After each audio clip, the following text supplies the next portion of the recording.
அஸ்ஸலாமு அலைக்கும் வரஹ்மத்துல்லாஹி வபரகாத்துஹு. நாளும் ஓர் அமுதமொழி. அல்லாஹ் மிகச் சிறப்பிற்குரியவன், மேன்மைக்குரியவன், தகுதி வாய்ந்தவன், சக்தியுடையவன் என்பதனை விளங்கிக் கொள்ள வேண்டும்.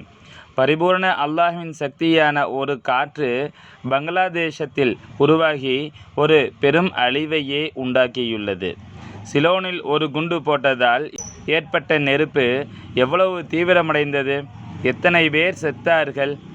எனவே எந்த ஒன்றாயிருப்பினும் பஞ்சபூதங்களின் சக்திகளை நம்மால் கூற முடியாது. ஆகவே அல்லாஹு தஆலாவிற்கு நாம் பயப்பட வேண்டும், பயப்படாமல் இருக்க முடியாது.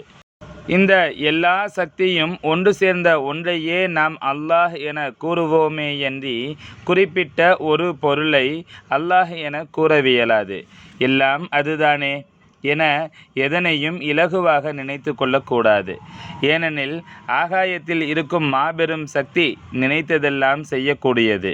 நம்முடைய எண்ணங்கள் எத்தனையோ ஈட்டி தூரம் பாயக்கூடிய சக்தியுடையன. அது அனைத்தையும் பார்த்து கொண்டுதான் இருக்கின்றது. மனிதன் எப்படி நடக்கின்றான் என்பதனையும் பார்த்து கொண்டிருக்கின்றது. இந்த நிலையில் அல்லாஹ்விற்கு பயப்படாமல் இருக்க முடியாது. முழுமையாக அதுவேதான் இருக்கின்றது.